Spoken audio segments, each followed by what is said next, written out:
നമസ്കാരം സുഹൃത്തുക്കളെ, നമ്മുടെ ചാനൽ ആദ്യമായിട്ട് കാണുന്നവരുണ്ടെങ്കിൽ ദയവ് ചെയ്ത് സബ്സ്ക്രൈബ് ചെയ്യണമെന്ന് ഞാൻ നിങ്ങളോട് വിനീതമായി അഭ്യർത്ഥിക്കുന്നു.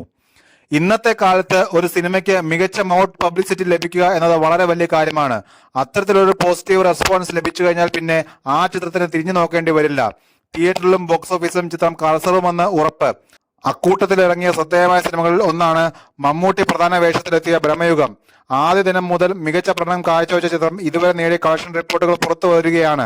ബ്രഹ്മയുഗത്തിന്റെ ഔദ്യോഗിക പേജിലൂടെയാണ് ബോക്സ് ഓഫീസ് കളക്ഷൻ പുറത്തുവിട്ടിരിക്കുന്നത്. 44,50,00,000 രൂപയാണ് ചിത്രം നേടിയിരിക്കുന്നത്. അതും റിലീസ് ചെയ്ത് 9 ദിവസത്തിനുള്ളിൽ. ആഗോള തലത്തിലുള്ള ബ്രഹ്മയുഗത്തിന്റെ കളക്ഷനാണിത്. അടുത്ത 2 ദിവസത്തിനുള്ളിൽ മമ്മൂട്ടി ചിത്രം 50 കോടി നേടുമെന്നാണ് ട്രേഡ് അനലിസ്റ്റുകൾ വിലയിരുത്തുന്നത്.